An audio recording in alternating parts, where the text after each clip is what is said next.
ICC T20 ప్రపంచ cup 2026లో భాగంగా Pakistan New Zealand మధ్య ప్రారంభం కావాల్సిన మ్యాచ్కు వర్షం అడ్డంకిగా మారింది.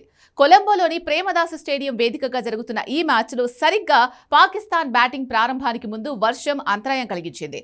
దాంతో ఇరు జట్ల ఆటగాళ్లు డ్రెస్సింగ్ రూమ్కు పరిమితం కాగా మైదాన సిబ్బంది గ్రౌండ్ను కవర్లతో కప్పివేశారు.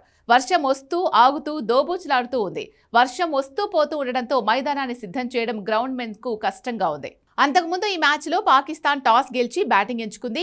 పిచ్ కండిషన్స్ నేపథ్యంలోనే ఈ నిర్ణయం తీసుకున్నామని పాకిస్తాన్ కెప్టెన్ సల్మాన్ అఘా పేర్కొన్నారు. తుది జట్టులో ఒక మార్పు జరిగిందని వివరించాడు. ఒక స్పెషలిస్ట్ పేసర్తో పాటు మరో పేస్ ఆల్రౌండర్ కాంబినేషన్తో బరిలోకి దిగుతున్నట్టు చెప్పాడు. రాత్రి 8:10 లోపు ఈ మ్యాచ్ ప్రారంభమైతే పూర్తి మ్యాచ్ నిర్వహిస్తారు, లేదంటే ఓవర్లలో కోత విధించి ఆడుస్తారు. ఈ మ్యాచ్ కట్ ఆఫ్ టైం రాత్రి 10:16. ఆ లోపు మ్యాచ్ ప్రారంభం కావాలి.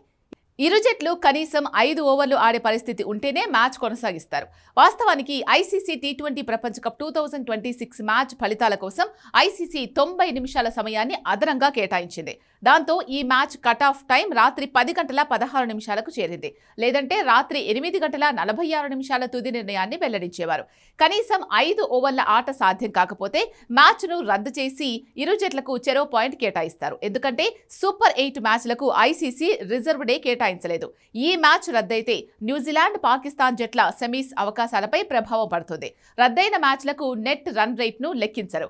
ఈ గ్రూప్లో ఇంగ్లాండ్, శ్రీలంక వంటి బలమైన జట్లు ఉన్నాయి. పాయింట్లు పంచుకోవడం వల్ల రెండు జట్లు తమ తదుపరి 2 మ్యాచ్ల్లో ఖచ్చితంగా గెలవాల్సిన ఒత్తిడి పడుతుంది.